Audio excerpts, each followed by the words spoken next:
Good morning জয় হিন্দ বন্ধু বান্ধৱীসকল আপোনালোকৰ মাজলৈ বহুতে ইম্পৰ্টেণ্ট আপডেট এটা লৈ আহিছোঁ। ডিচেম্বৰ মাহৰ চাকৰি বাম্পাৰ ডাঙৰ নিযুক্তি 1 লাখতকৈ অধিক অনলাইন প্ৰক্ৰিয়া আৰম্ভ হৈ আছে। এই পদবোৰ সকলো ল'ৰা ছোৱালীয়ে এপ্লাই কৰিব পাৰিব। কিমান এডুকেশ্যন কোৱালিফিকেশ্যন লাগিব, কিমান বয়স লাগিব, এই ভিডিঅ'টোৰ মাধ্যমেৰে ফুল ইনফৰ্মেশ্যন দিবলৈ বিচাৰিছোঁ। আৰু যদি আমাৰ চেনেলটোলৈ প্ৰথমবাৰৰ কাৰণে আহিছে তেনেহ'লে চেনেলটো ছাবস্ক্ৰাইব কৰি দিব। প্ৰথম বিভাগটো হৈছে SSC GD কনষ্টেবল 2023। ইয়াত টোটেল ভেকেঞ্চি আছিল 26,146টা। ইয়াত আপোনালোকে দেখিব পাব CRPFত আছিল 3,337টা, BSFত আছিল 6,174টা, ITBPত আছিল 3,189টা, SSBত আছিল 635টা, CSFত আছিল 11,025টা, আছাম ৰাইফলত আছিল 1,490টা, SSFত আছিল 296টা। এইবাৰ আপোনালোকে আছামিজ লেংগুৱেজত এক্সাম দিব পাৰিব। যেতিয়া আপোনালোকে এপ্লাই কৰিব তেতিয়া আপোনালোকে লেংগুৱেজটো চিলেক্ট কৰি ল'ব।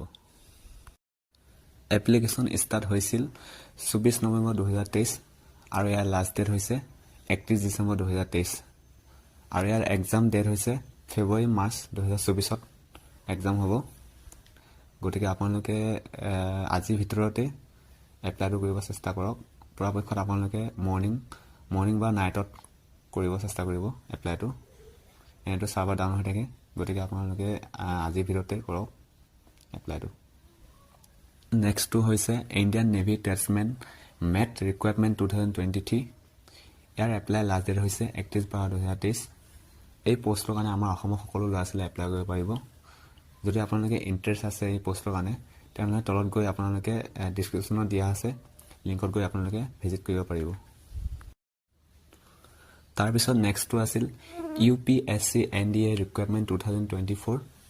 ইয়াৰ এপ্লাই লাষ্ট ডেট হৈছে 9 জানুৱাৰী 2024 আৰু ইয়াত আপোনালোকে চেলাৰী পাব 56,100ৰ পৰা 1,77,500লৈ।